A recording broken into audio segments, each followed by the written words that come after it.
Good morning. We had some technical glitches loading up my file, so we had to move my laptop up here, and it'll take a second for that to boot up.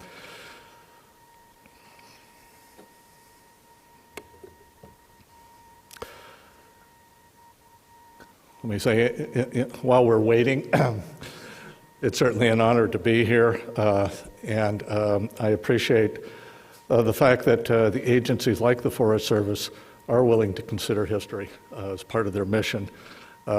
Many of our fire problems, I would say perhaps most of them, are in some ways historically constructed. And if you don't understand how that evolution has occurred, you will have a hard time understanding how to parse and respond to. We're having a hard time getting this thing to boot up. Okay, are we? Is the glitch back there or up here? I'm just getting a blank screen. Okay, there we go. All right. The history of wildland fire research is the story of ideas, many of them very old, and institutions, most of them quite young, and how they have come together. But I'd like to begin the story here when the Earth's keystone species for fire shifted its combustion habits and quit burning living biomass and surface fuels and began burning what we might think of as lithic landscapes. A transition I call a Pyrrhic transition. And why does this matter? For one thing, it removed fire, open fire, from essentially all of our vernacular landscapes, all of our domesticated scenes, but it also had an intellectual component, that it's exactly the same time that fire ceased to have a kind of autonomous identity as a science or a form of inquiry. So just as open flame is now being sublimated, broken down, put into various kinds of combustion chambers, so in a sense, the study of fire, one of the ancient elements, is now made a subset of other forms of learning. The one area where fire was liberated, it's a combination of industrialization and imperialism, was landscapes. Slashing and burning on a truly industrial scale around the globe. This required some kind of response, and the response it took was a form of state-sponsored conservation, which was very much a global project. In the United States, we began having records of this of various sorts. John Wesley Powell's survey, 1878, published a map of Utah. The orange tannish area here are fires. First, to my knowledge, the first map we have of fires.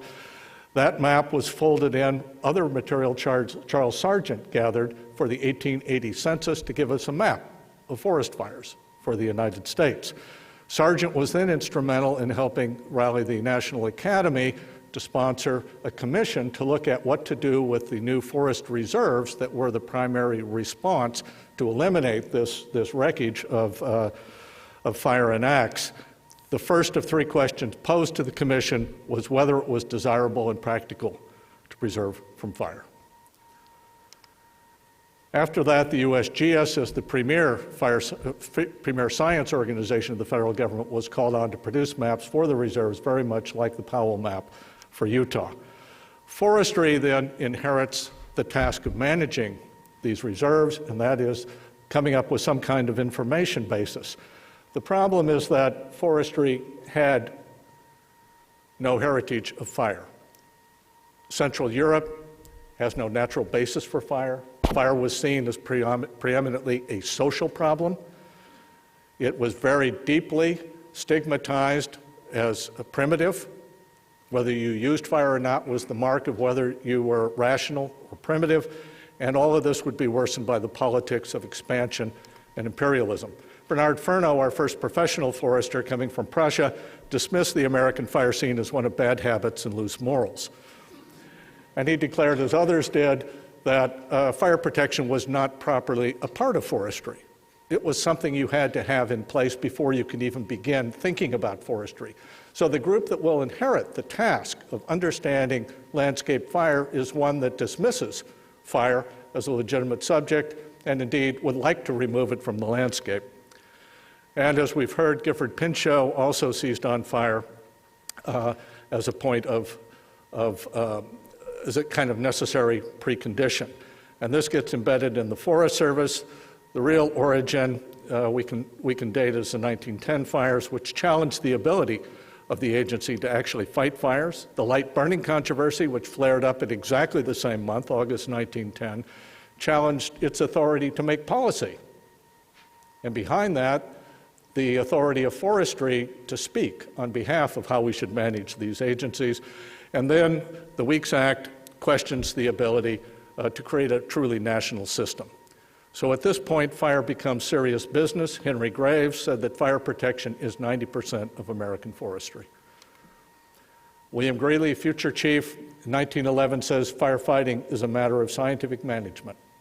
In principle, no different than silviculture or other techniques. We will bring science to bear to understand how to cope with this problem. Earl Clapp, director, says essentially the same thing, arguing that this is going to be something that the United States is going to have to do. There are no precedents in Europe. So a branch of research, as Diane explains, created. Experimental forests, including those for fire, are in place by 1916. But the real agenda and motivation, I think, for fire research will be this guy, and I'm going to leave his name as Kurt Dubois. I don't know how it's pronounced either. But in effect, he announced that we will have to create this whole study on our own. In 1914, he published the results of this, something he called systematic fire protection in the California forest, which would soon become a national model. The means he used was basically the operations engineering of his day, Taylorism. You break down the operation into all of its component parts, you give numerical values to each, and the research agenda is to identify better numerical values and smooth out some of the transitions. The means, the ends, what would they be put to? You want to prevent fires. You want to find them early, you want to suppress them quickly, and you want to control the costs. One of the big problems in the western states was the continuance, the persistence of light burning, and this would be met by counter programs, demonstration forests, and areas where systematic fire protection would be given its full display as a kind of counterexample.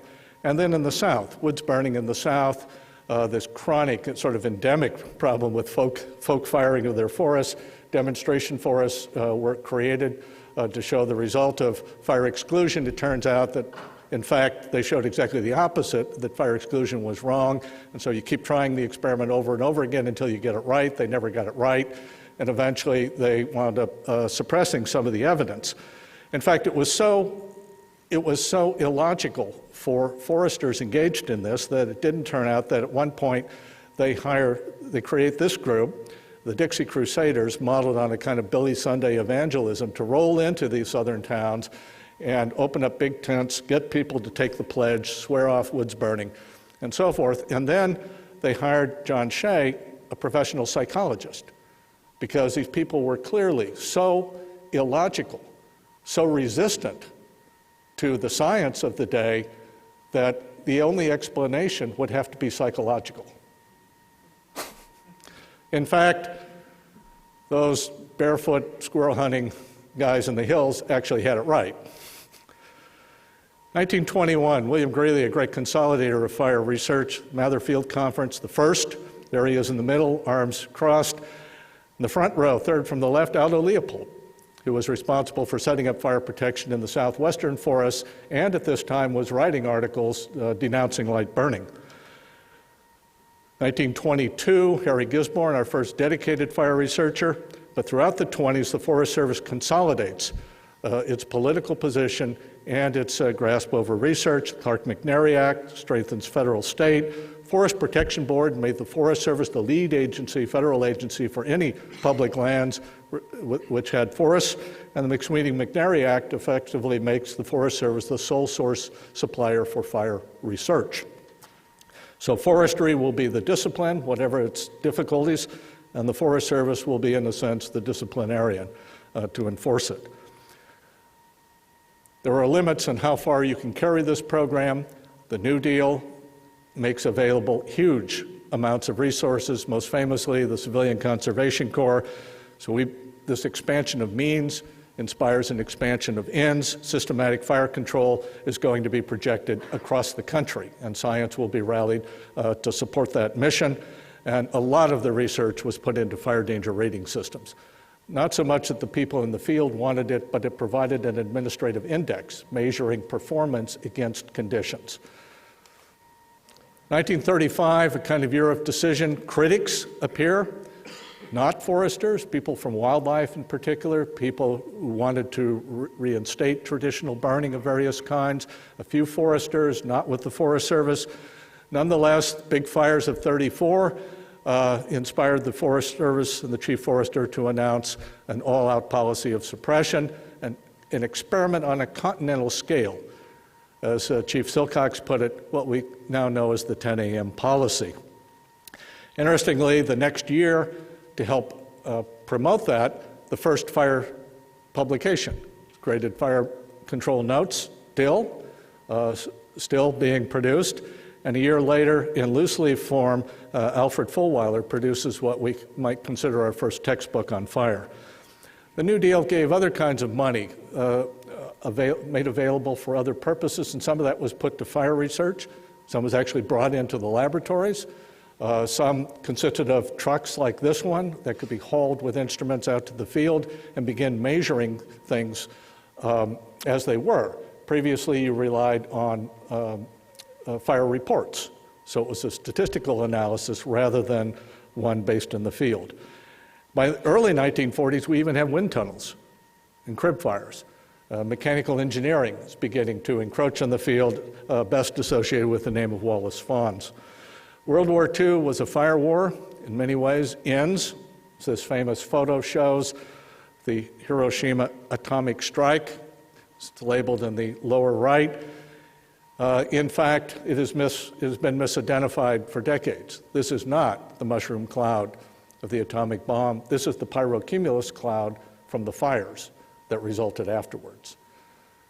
This and the strategic bombing survey after World War II convinced many authorities that the next war would be a fire war. We need to find ways to further weaponize fire, and we need to find ways to protect ourselves against it. But the only people who know anything about large-scale fire turns out to be our friends, the foresters.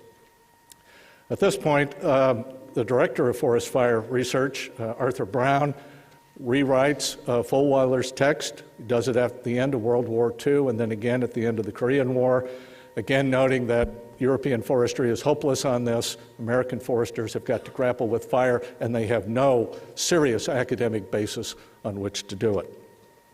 And Stuart Chow does the same for the Food and Agriculture Organization in '53, thus exporting the American experience and model around the world. Lots and lots of war surplus equipment. And this would be very quickly rolled over for fire protection and through the Forest Service, which had priority access to the states. There's a staged photo. Almost overnight, the mechanization. 1954, an exercise in big science. There would be a year-long program to field test all of these things, in effect to model what the mobilization of science that they had seen so powerfully in World War II would now be applied to fire. And several equipment development centers are created at this time. The Forest Service became involved in the atomic bomb test, trying to get a better handle on what the fires would result. The foresters were very excited about this because it gave them some credibility, some standing they hadn't had beyond that. It introduces all kinds of new disciplines and collaborations that had never been the case before. The National Academy puts together a committee on fire research to oversee the government's mounting investment in how fires, particularly large fires, behave. There are several mass fire projects and a national fire coordination study, which was really the national cohesive strategy of its day. So we begin seeing large-scale field experiments. We begin seeing laboratories, people brought in from aeronautical engineering, mechanical engineering, meteorology, and so forth, which had never really been a part of the fire science scene before. It's hard to know where to put this guy, but we can't leave him out. In many ways, George Byram was out of place. He was a physicist among foresters. When he was originally hired, he was in Asheville, North Carolina, not a center of fire activity. And historically, his career spans from the early 40s up into the 60s, probably our outstanding fire scientist of the period. Again, interest in a fire danger rating system. Why? It was a mechanism, a matrix for bringing together a lot of this new research, but it was also a way of establishing national standards. And there's always performance guidelines to measure success and cost. There's Jack Barrow's and what looks like a military campaign. In this case, the idea was that they might end fires by suppressing lightning, by modifying the weather. Slightly loony, but nonetheless, it was very effective at getting money and getting programs started. A very different national strategy, by the way, than what we see in Canada and Australia and elsewhere. I think with that extra money, with that extra interest, Forest Service is able to establish 3 national labs. And by the early 60s, the Forest Service was pretty much a hegemon in ways that are perhaps hard for people in recent years to appreciate. They controlled everything. And it controlled directly or indirectly virtually all research on fire. And indeed, in 1960, it was identified in a famous study as a paragon of public administration. This is as good as it gets. The next text, Kenneth Davis, a forester, dedicates it to the U.S. Forest Service, which has pioneered the development of this whole project. New kinds of fires are going to be on the scene, and they're going to fold in with this sense of perhaps civil defense, what we might even think of as a kind of Cold War on fire. Probably the first of the modern era fires, Bel Air Brentwood, 1961. Interesting on several counts. It has a couple of canonical photos that are worth pausing over. One is the image of some doofus in California with a garden hose up on a wood shingle roof. So we shouldn't, part of the value here is that fire has always been a political project. That's not something that has come in recently. It's taken new forms recently, but it has been out there. And let's not let the scientists off the hook either. This is Willard Libby, Nobel laureate in physics. 2 weeks before the Bel Air fire, he had a house in Bel Air. Here he is showing poor man's fallout shelter. He was a great proponent of building fallout shelters. This could be built for $30 using sandbags and railroad ties. His fallout shelter, along with his house, was incinerated in the fire. His wife escaped with her mink coat and his Nobel medallion. So if you're going to weaponize fire, there are problems with your ability to control it. Nonetheless, throughout the 70s, against a backdrop of a very different kind of war, Vietnam, our campaign against fire continues. Arthur Brown again intervenes to edit a previous textbook here, Forest Fire Control and Use, dedicated to those who maintain national defense against destructive fires in our wildlands.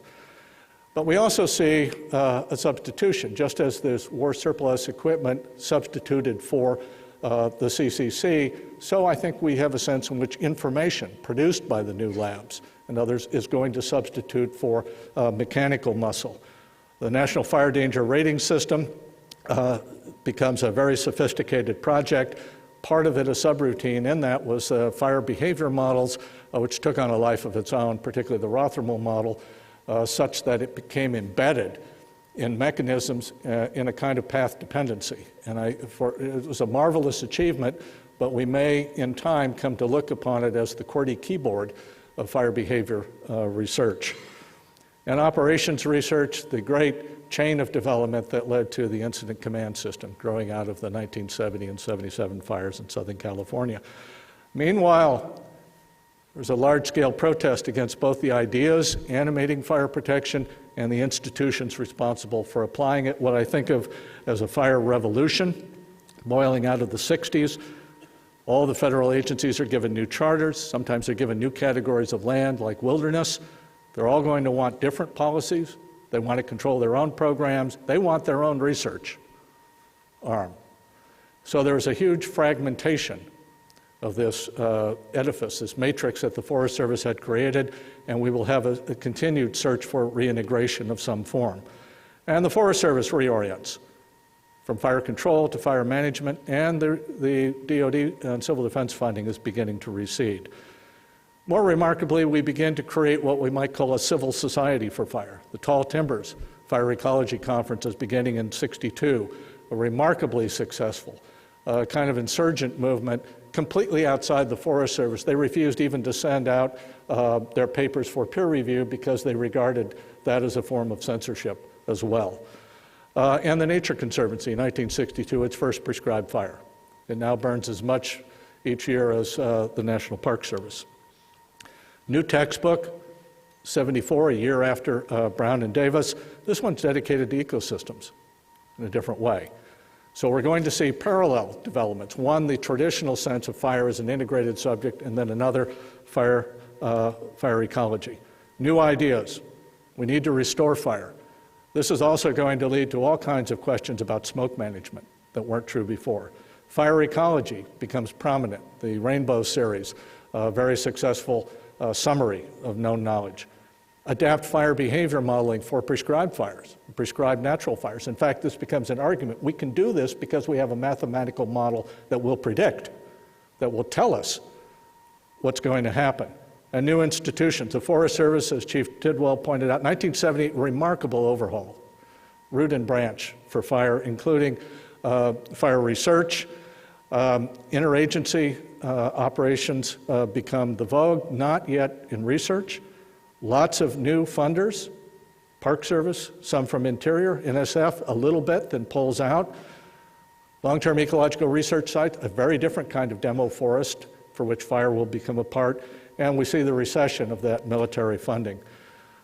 New fire ecology text, Wright and Bailey, dedicated to the pioneers of prescribed fire, and there's the senior author himself out there with drip torch, not a shred of personal protective equipment, no hint of communications device, no instrumentation anywhere in this scene, hair tousled in the wind, burning out that heated Texas brush.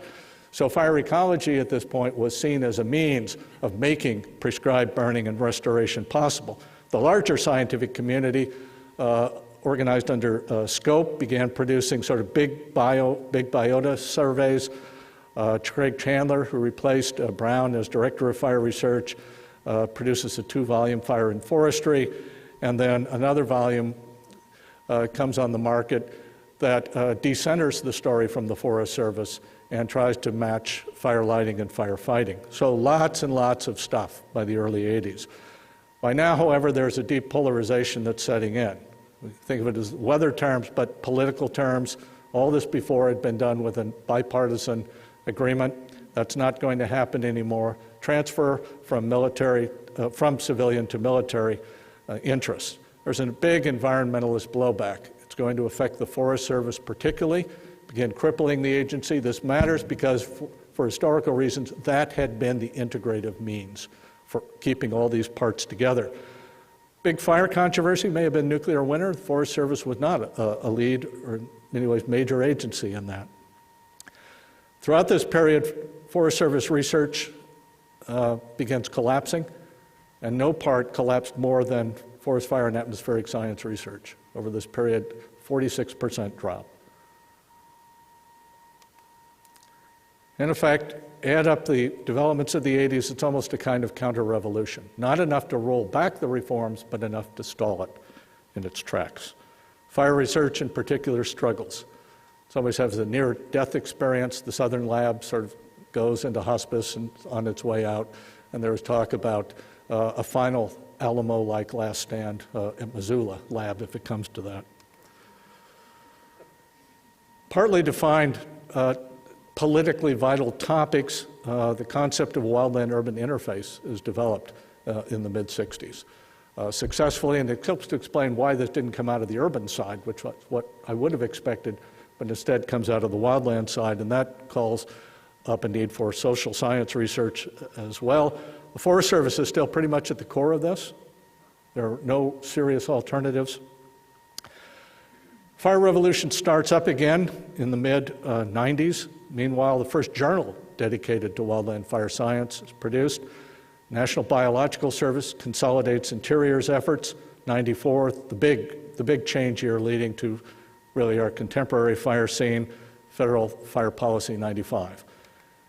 In the midst of that, the MBS is then transferred to the USGS, so it's come full circle. In many ways, it began with the USGS, and it's come back to it in some ways. And it goes international. Large campaigns, global themes, labs created in countries like Portugal, for heaven's sakes, experiments in Russia, Canada, South Africa, Brazil, and so forth. Fire science is taking on a different character, and the fire ecology side now has its own association and eventually its own journal. 98 was a time of a kind of national reorganization in fire, get fire training centers. For the first time, we have statistics collected, fairly reliable, on different categories of fire. It's incredible that we had to wait so long. The big story is the Joint Fire Science Program, one of the real success stories of the last few decades. And yes, I have had funding from JFSP, in the interest of disclosure. And then finally, the National Fire Plan puts a lot of money into fire, a lot of political attention, but it also makes fuels a kind of universal metric, which was very appealing to forestry because it looks like silviculture by other means, and in some ways is at odds with many of the fire science developments otherwise. What to do with the early 21st century? The whole country seemed to take leave of its senses. The fires get bigger, more communities burn, firefighters still die. Some kind of unmooring. It's a crisis, truly, for the Forest Service. This is when megafire, as a term is coined, the wildland-urban interface, beginning to dominate all kinds of attention, and the change in funding, or the absence of funding, creates what is almost an existential crisis for the agency. Fire research, however, there's an enormous expansion of disciplines and an explosion of publications. So we have a kind of disconnect. If it's a megafire era, I think of it also as a metafire era. We just have analysis piled on analysis and analyses based, summarizing other analyses, lots and lots of stuff, but it doesn't seem to be making a difference. And the poor Forest Service is now identified by people like Francis Fukuyama as the epitome of dysfunctional democracy. So in 50 years, going from a paragon to a pariah. Unfair, but nonetheless, this has serious effects because the national system as a system has required the Forest Service. The effort to put the pieces together, the national cohesive strategy the Chief talked about earlier, I think this is particularly interesting because the subtext is that it recognizes the problem is political, not just policy. That it's putting some arrangement, some kind of fire constitution is needed so that all the players understand what's going on. Well, I'll give you this graph, one of many. You can show the increase in costs that are beginning to cause a crisis. Peter Frost, a few years ago, put together a graph of fire publications based on the Kumaric bibliography and Web of Science, and that's what it looks like. It's kind of creepy. It's the same curve, even in some of its particulars. So if all that money isn't getting traction in the field, we could say the same about the science. So part of this is more science of the traditional sort. JFSP is helping. But otherwise, it's more sciences. There are more people who had not been identifying with science now, with fire, now do. So we have remote sensing communities and satellite surveillance. We have GIS, bringing geographers back in a big way. We've got lots of emissions studies, atmospheric chemistry. We've got lots and lots of simulations and an effort to create decision packages. So lots of new things going on. But let me return to where I opened, which is this different civilization. Fire is now in the popular mind the flip side of melting ice. It's part of a package of a fossil fuel civilization that determines how we live on the land, many of the ecological pathologies, climate change, and the rest. Fire is being seen as a cause, as a consequence, and often as a catalyst. Maybe we should rename the Anthropocene the Pyrocene. On this photo, this is from Tallgrass Prairie Preserve in the Flint Hills of Oklahoma. Free-burning fires, free-ranging bison, but it's also filled with pump jacks and pipelines carrying oil. And in a sense, that is how even areas like this are framed by this larger fire-driven civilization. Traditionally, we have thought of fire and fire history as a subset of natural history, particularly climate history. But I think increasingly we're going to have to accept that natural history and climate history are subsets of fire history, because that is what is enabling humans to do what they're doing. And this creates the possibility of a new narrative framework for fire, a way to put fire, to give it some kind of autonomy. So we live in an era of new ideas, lots of new sciences, even traditional ecological knowledge is being promoted. Fire is seen as an informing presence, if not an informing principle, although it still has no intellectual tradition of its own. It's funded because of problems that it seems to lead to. New institutions, collapse of the old imperial forestry model. The Forest Service survives, but it's like a heritage building where it's kept the outer shape, the insides have been cleaned out and replaced. Lots and lots of new funders with their own agendas and globalization of fire. I did a back-of-the-envelope estimate of fire conferences and who sponsored them. And the blue is Forest Service, the red are other US-based, and the green global. And you can see the Forest Service dominates for decades. It's the only game in town. And then in the 60s, what I think was the fire revolution, lots of others come into play, and the Forest Service is sort of driven to the sides. It then rallies, but that final surge in the early 1980s is really the storm wash coming up on shore from stuff that happened years before, because the ground is being cut underneath it, and we can see, again, a major recession during the 80s, early 90s, and then coming back. And we should qualify this because the Forest Service is, in these later eras, a co-sponsor, and in some cases a publisher, and certainly a contributor. So it has not disappeared completely, but its ability to dominate and direct the agenda is changed. So looking from the dim past into a dim future, what can we project? I think there's a possibility for some big science projects, given our current situation. Why not a Fire Stop 2? In this case, bring out all of the new digital technologies and other. And why not a national cohesive strategy for research? If you're really serious, you're going to have to find some way to integrate all disciplines, all topics, and a few observations on science and management. Fire culture matters more than fire science. If you have a fire culture, you can work with fire, with or without science. You can have a great science, but unless you can get that translated into institutional cultures, you have nothing to show for it. I think the classic dictum, and if I heard Chief Tidwell correctly, still in his mind, is that science informs and management applies. Science will tell us the restore point in the past that we left. Science will tell us what the desired future condition should be. And I think we may have passed through that inflection point. I think science is going to be less a visionary CEO than a CPA. It's going to do metrics. It's going to tell us what the changes we're doing and so forth mean. And I think I think we may also be in a major inflection point too in our fire history. And I would take the managed wildfire, or whatever we end up calling it, as the symbol. This is a hybrid fire. It's half suppression, half prescribed burn.